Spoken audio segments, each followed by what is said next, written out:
Hey, everybody, it's Mike, and welcome back to the How Did It Happen podcast. This is a Free Thinking Friday episode, a solo episode, where I'm going to share with you something that I've read, heard about, been intrigued by, and I think you will as well. And as a reminder, I do an episode like this, a Free Thinking Friday episode, usually a solo, every Friday. And it's just a short episode where I'm sharing what I just said. And on Mondays, I do a longer form conversation podcast with a successful person from some walk of life that we have a great conversation about how that success happened for them. And more importantly, why it matters to you, what you can learn from it, what you can take away from it. So if it's your first time joining me, thank you. And if you like this, please hit the follow button or the subscribe button or whatever kind of button you have on your podcast player. And you'll get all the episodes right on your podcast feed. So you won't have to do any work any further. And if you are joining me as a regular listener, thank you so much for investing your time in me. And I aim to deliver value for that investment. So this episode I am calling, Are You a Rich Man or Woman?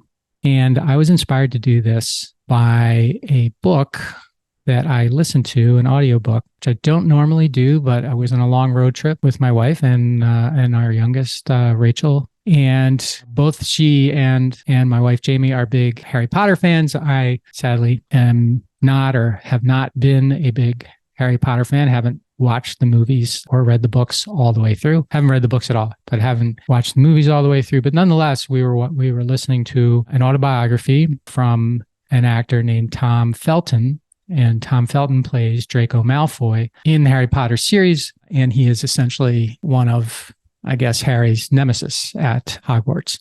So I kind of went into it thinking, I don't know what I'm going to get out of this. But it's actually and I'm kind of glad I listened to the audiobook, which I don't normally do, because Tom Felton is a very, very good storyteller. And of course, he's an actor. So his voice inflections and everything, I think, add a ton to the book. I think it's a better book than it would otherwise be if I just read it. The book is called Beyond the Wand. And essentially, it's the story of Tom's life. And Tom, to give you just the short part of it, he grew up in a very modest family, but he became an actor at a very young age. I don't remember what exactly he went to first, but I think it was some type of commercial, and that led to him, getting a lot of work and eventually getting the Harry Potter series, which I think, sort of blew it open for him as it did for so many of the actors and actresses in that series. But so he goes through all of that stuff, and it's all interesting. But then, in the latter part of the book, he starts to talk about some of the challenges that he's had in life. And one of the challenges was with substances. And so he ends up going to a facility in California, I guess a rehab facility. And like I think a lot of people who go to rehab facilities, he did not think that he had a problem, did not think that he needed to be there. And in fact, he wanted so badly to get out of there that I'm going to say escaped, but it wasn't really an escape because there was nobody keeping you there. You could leave whenever you wanted. The only issue was that if you were to leave, you wouldn't have any of your stuff. So you'd basically have the clothes on your back. No money, no cell phone, because they take all that stuff and you can't have it. So Tom decides that he's going to leave this place and essentially walk home, which is a long way. So he spends several hours walking, and the way he has to walk takes him along beaches, and then he has to climb through stuff and get wet. And after a couple hours, he's very thirsty, and he happens to come upon a gas station. And so he walks into the gas station, and he's, very disheveled looking. Tom looks as though he does not belong in the gas station. He looks as though he's sort of run away or in trouble of some kind. And the gas station owner asks if he can help him. And Tom asks for water, but he says, "I'll pay you back. I just don't have any money. So if you'll give me the water, I will pay you back as soon as I can." And he sort of says, like, it looked like the guy didn't really believe me. So I started telling him, that there would be no problem. I would come back as soon as I got home. I would come back with money and pay him. Turns out the gas station owner doesn't care about getting paid for the water. He wants to figure out how he can help. Tom Felton in this particular situation. And he says to Tom, "Are you a rich man?" And in Tom Felton's head, he's like, "Of course I'm a rich man. I've been in Harry Potter. I've been acting my whole life. I'm very rich." But he didn't say that. Instead, he took the guy's question and he thought to himself, "I wonder what he means by that. Why is he asking me if I am a rich man?" And it bothered him. He also ends up calling this guy the first king in his redemption, because this guy, ends up giving him the water. It doesn't ask him to pay it or come back with it or whatever, but he plants this thing in his head, this question, "Are you a rich man?" And this is, of course, at a time when he is very down. And there are two other kings that night, and I'll let you read the book to find out who the story of those two. But essentially, the first king is the gas station owner, the second king is a cab driver, and the third king is a bouncer at a bar. So as Tom is going through the rest of the adventure, he keeps thinking about this, "Am I a rich man?" This question that the gas station owner asked him. And it's kind of neat how he takes you through his sort of revelations that, what this question ended up making him think about, and how he ended up sort of changing his life. At least to this point, he's still a very young man in his early 30s, I believe. But it got me thinking too. It got me thinking about, am I a rich man? And I think to myself, okay, so what does a rich man mean? What does that actually mean when you think about it? And I said to myself, okay, so it means I've got food, I've got shelter, I've got love, I've got friends, I have relationships that matter to me. I have impact, I have purpose, I have drive, I have curiosity, I have desire, like a desire to be somebody that people care about. And yes, I think it matters to have at least enough money where you can have all of those things as well. And I thought to myself, well, if I have all of those things, I guess I would be considered a rich man.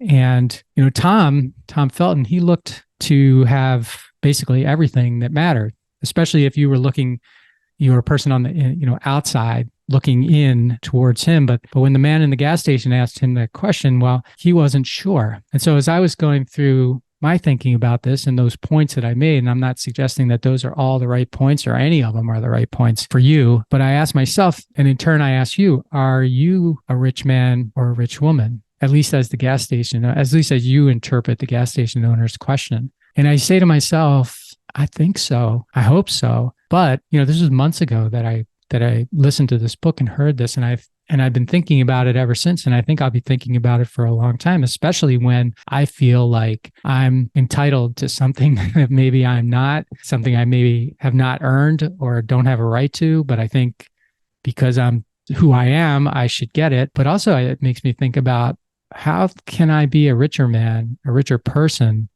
to myself and to all the people that matter to me. And in fact, even to people who don't matter to me, because I want to treat people who don't matter to me as well as, hopefully, as well as I want to treat anybody. So yeah, it's got me thinking. And so I thought I'd ask you, how do you think about yourself right now? Are you a rich person? Especially in the way that I think the gas station owner meant it when he asked that question of Tom Felton in the book. Are you a rich person? And if you are, what are you doing that makes you feel that way? And if you're not, what could you be doing to get yourself closer to being able to answer that question in the affirmative, provided that's, what you want to be doing, which I hope it is, but it might not. And then you're entitled to your view on it any way you want it, I guess. So my question for the day is, are you a rich person? I do recommend the book, even if you are not a Harry Potter fan, because as I mentioned, I'm not a Harry Potter fan, or at least a Harry Potter devotee. It's very well written and delivered very well in the audio book as well. And Tom's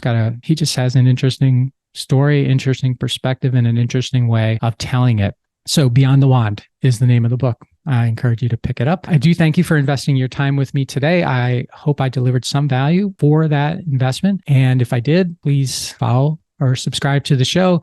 Tell your friends. Tell me if you didn't like it too, because I want to make sure I'm doing something that's valuable for you. If you have an idea for me, please feel free to share it. Email me, mike@mikemalatesta.com. course, you can go there to mikemalatesta.com to see everything that I'm up to and engage with me as you see fit and appropriate. Until next time, which I hope is the next time I have an episode, please maximize your greatness and make your future your property, something that you are very proud to own.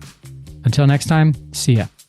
Hey everybody, thanks for listening to the show. And before you go, I just have 3 requests for you. 1, if you like what I'm doing, please consider subscribing or following the podcast on whatever podcast platform you prefer. If you're really into it, leave me a review, write something nice about me, give me 5 stars or whatever you feel is most appropriate. Number 2, I've got a book. It's called Ownership: How Getting Selfish Got Me Unstuck. It's an Amazon bestseller. And I'd love for you to read it or listen to it on Audible or wherever else, Barnes & Noble, Amazon. You can get it everywhere. If you're looking for inspiration that will help you unlock your greatness and potential, order or download it today so that you can have your very own copy. And if you get it, please let me know what you think. Number 3, my newsletter. I do a newsletter every Thursday, and I talk about things that are interesting to me or I give more information about the podcast and the podcast guests that I've had and the experiences that I've had with them. You can sign up for the podcast today at my website, which is my name, mikemalatesta.com. You do that right now, put in your email address, and you'll get the very next issue. The newsletter is short, thoughtful, and designed to inspire, activate, and maximize the greatness in you.